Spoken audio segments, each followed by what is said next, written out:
This is Democracy Now!, democracynow.org. We are breaking with convention, War, Peace, and the Presidency, covering the Republican National Convention inside and out. I'm Amy Goodman. We're broadcasting from WEDU, the PBS station here in Tampa, Florida. During his speech on Wednesday night, Congressmember Paul Ryan, now the Republican vice presidential nominee, vowed to protect the very social program Medicare that Democrats accuse him of trying to dismantle. Let's go to a clip. The greatest threat to Medicare is Obamacare, and we're going to stop it.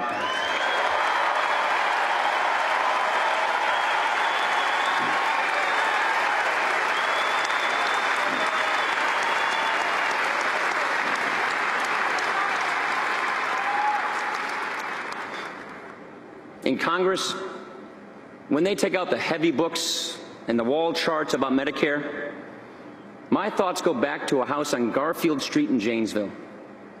My wonderful grandma, Janet, had Alzheimer's, and she moved in with Mom and me. Though she felt lost at times, we did all the little things that made her feel loved. We had help from Medicare, and it was there, just like it's there for my mom today. Medicare is a promise, and we will honor it. A Romney-Ryan administration will protect and strengthen Medicare for my mom's generation, for my generation, and for my kids and yours.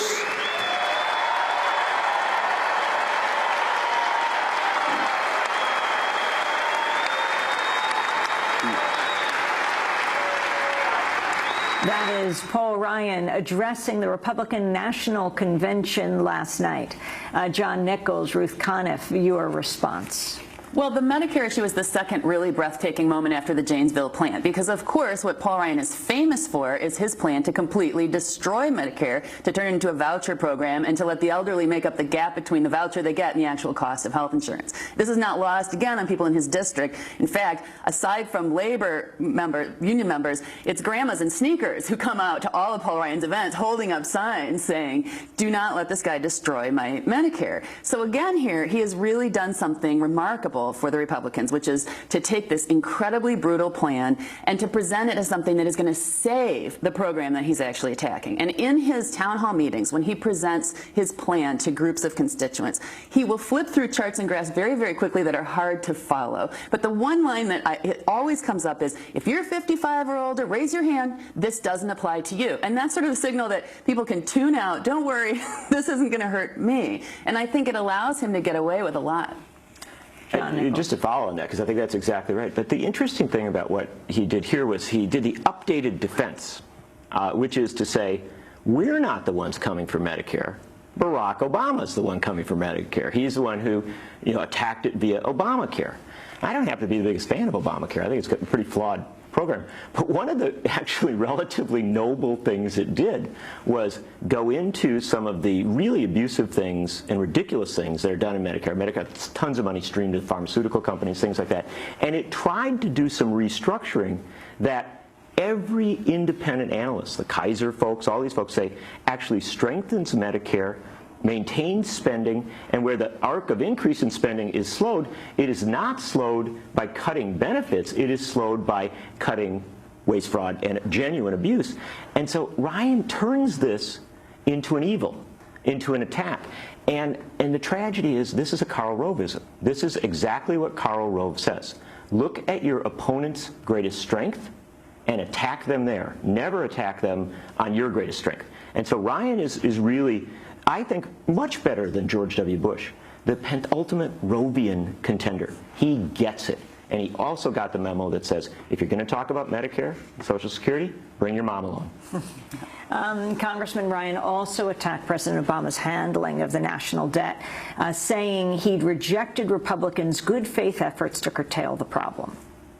In this generation, a defining responsibility of government is to steer our nation clear of a debt crisis while there is still time.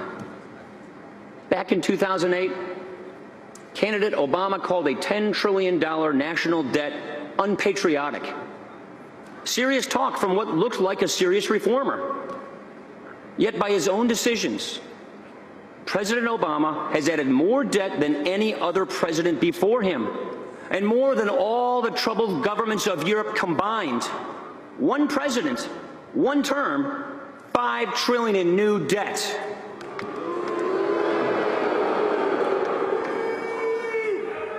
He created a new bipartisan debt commission. They came back with an urgent report. He thanked them, sent them on their way, and then did exactly nothing. Republicans stepped up with good faith reforms and solutions equal to the problems. How did the president respond? By doing nothing. Nothing except to dodge and demagogue the issue. So here we are, $16 trillion in debt, and still he does nothing. In Europe, massive debts have put entire governments at risk of collapse, and still he does nothing. And all we have heard from this president and his team are attacks on anyone who dares to point out the obvious. They have no answer to this simple reality. We need to stop spending money we don't have. Congressmember Ryan, Ruth Conniff. Well, here is the fundamental issue that Ryan is talking about: the need for entitlement reform, for addressing the debt as the #1 crisis in the nation.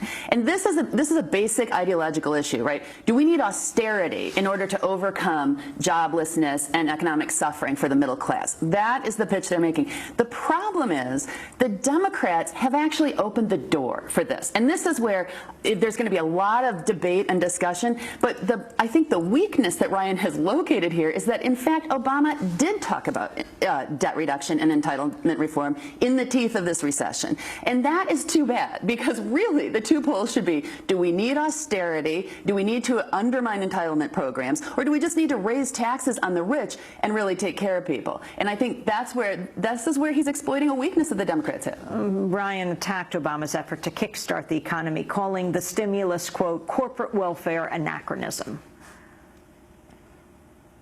The first troubling sign came with the stimulus. It was President Obama's first and best shot at fixing the economy, at a time when he got everything he wanted under one-party rule. It cost $831 billion, the largest one-time expenditure ever by our federal government. It went to companies like Solyndra, with their gold-plated connections, subsidized jobs, and make-believe markets. The stimulus was a case of political patronage, corporate welfare, and cronyism at their worst. Your response, John Nichols. Well, that's a pretty incredible statement. Obama got everything he wanted under unified government. That's what he said about the stimulus. I covered the stimulus fight. The House Democrats came up with a dramatically better stimulus plan, a plan that actually did outline a whole bunch of serious responses. When it got to the U.S. Senate, it was forced down to a much collapsed approach by 3 moderate Republicans. They had to get their votes. And so even at the beginning, they didn't get what they wanted on this. And frankly, what failed in the stimulus, to the extent that it wasn't successful, is that it was too small. Now, I'm not the one saying that. Top economists, even conservative economists, will tell you the stimulus should have been bigger. It was Ryan and his buddies who actually tried to make it smaller. But here's the final component of it. If you read The Economist magazine, if you read the Financial Times, if you read all of the corporate media talking about it, they talk about the American miracle. They talk about the fact that unlike the European governments that went deep into austerity, the United States actually did a stimulus, and they say that is one of the reasons why the United States has much lower unemployment. So the publications that Paul Ryan, presumably being the policy wonk that he is, goes home and reads at night, if he actually read them, would tell him that he's exactly wrong. In his speech, Paul Ryan attacked Obama's signature policy achievement, his Affordable Care Act, what is known as Obamacare. Let's go to that clip. You would think that any president, whatever his party, would make job creation and nothing else his first order of economic business. But this president didn't do that. Instead, we got a long, divisive, all-or-nothing attempt to put the federal government in charge of health care.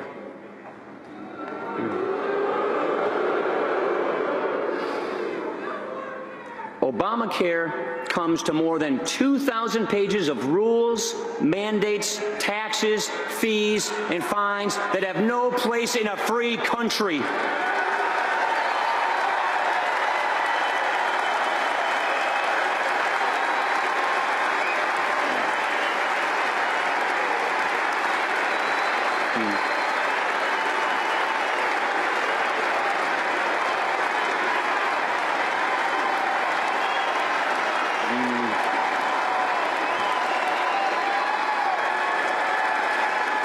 That's right.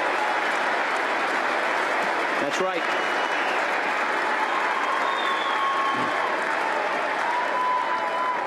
You know what?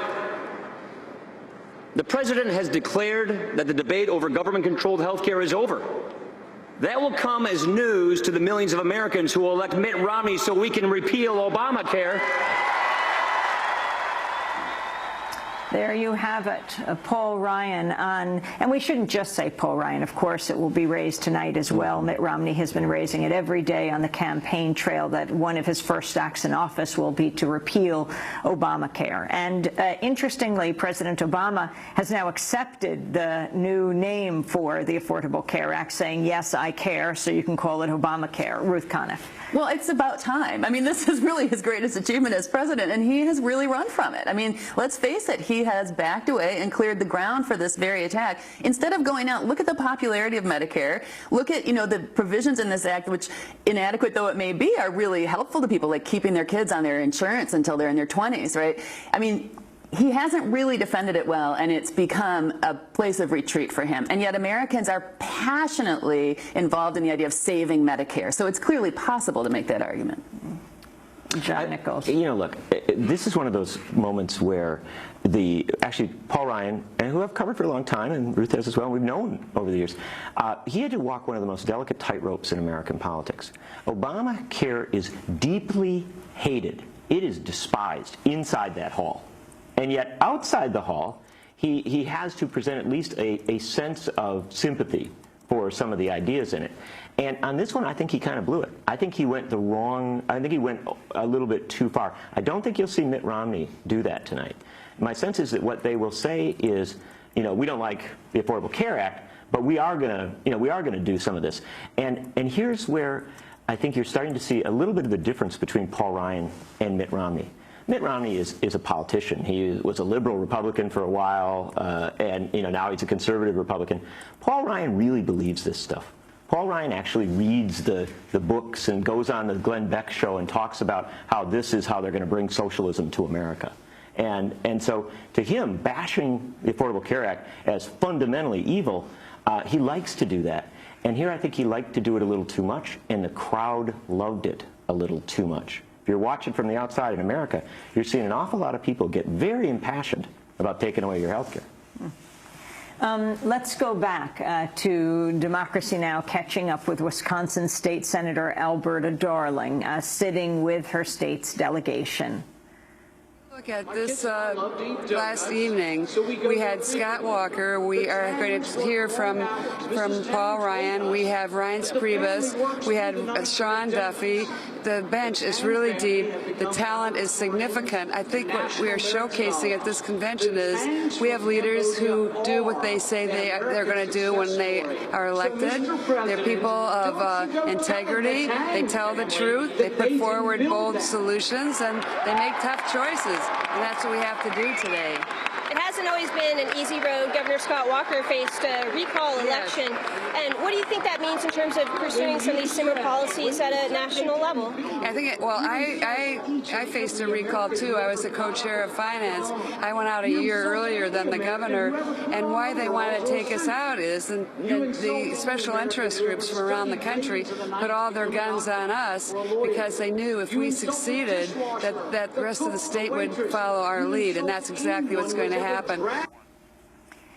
Alberta Darling, Wisconsin delegate, interviewed by Democracy Now!'s Renee Feltz. What about this issue of Scott Walker's policies, well, going national?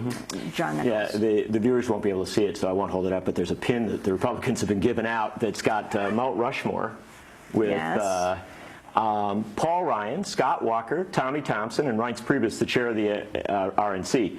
And among the Wisconsin delegates... Wait a second. It says Wisconsin GOP, and it's got the 4, and then it says 2012 rock stars. They love that. And, you know, this is really where they're at. They believe that they have developed a model, not for winning elections.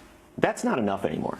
They've developed a model for taking total power. That's a big part of it. They will say, Scott Walker will say, you don't want to have divided government. Divided government, that doesn't work. You need to barrel through, do things fast.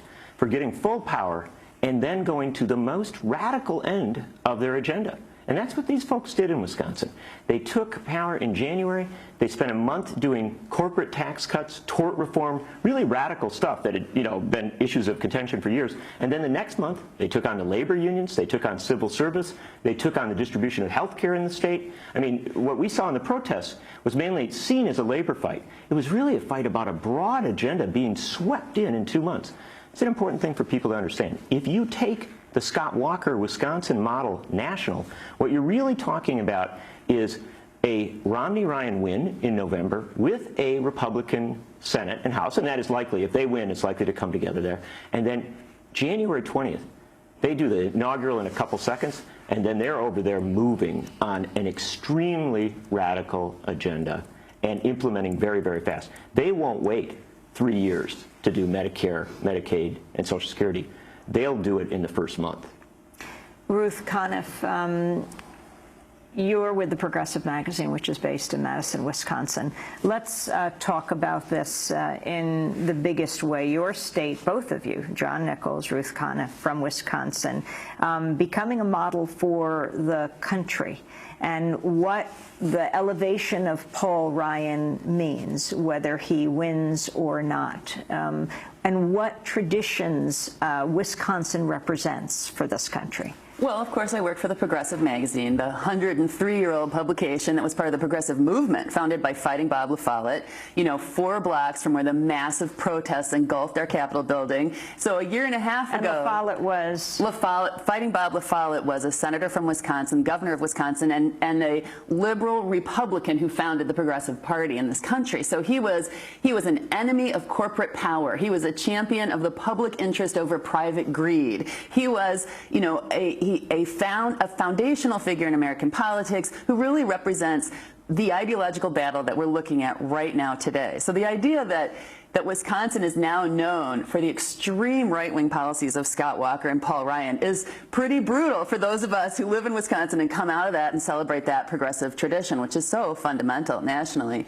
But it's interesting to see the hometown pride in the Wisconsin delegation here. And John and I were on a yacht yesterday at a Tommy Thompson fundraiser, which was the perfect epitome example of this. Tommy Thompson is known as a moderate, backslapping guy who reaches across the aisle. He just survived a very, very brutal primary battle in Wisconsin where the Club for Growth took out ads bashing him as a Republican in name only. Alberta Darling was once on the board of Planned Parenthood.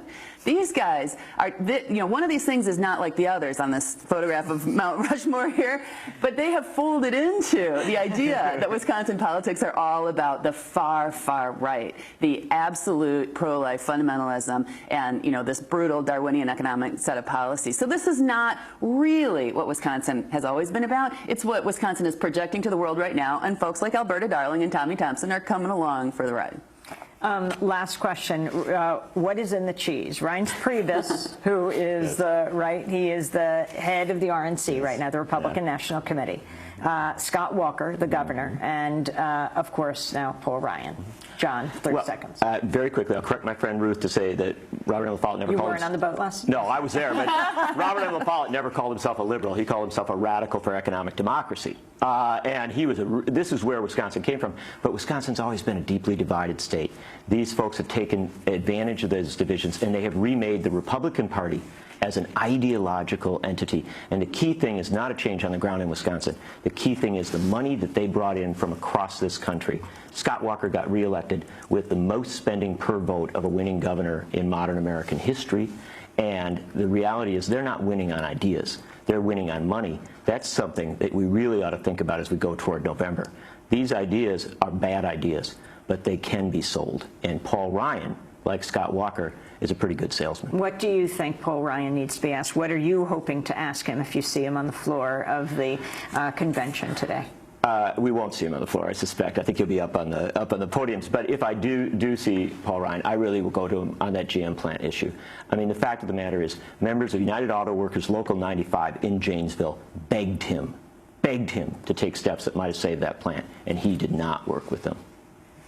Yet he was elected time and time again in a district that was redistricted under with him being a key player in redistricting to keep bringing in suburban areas of Milwaukee and Chicago, outvoting the working class people in his hometown. I want to thank you both very much for being with us. Ruth Conniff is a political editor of the Progressive magazine, and thank you so much to John Nichols, political writer for The Nation, whose most recent article is called "They Love the Lies Paul Ryan Tells," also author of Uprising: How Wisconsin Renewed the Politics of Protest from Madison to Wall Street. We'll be back.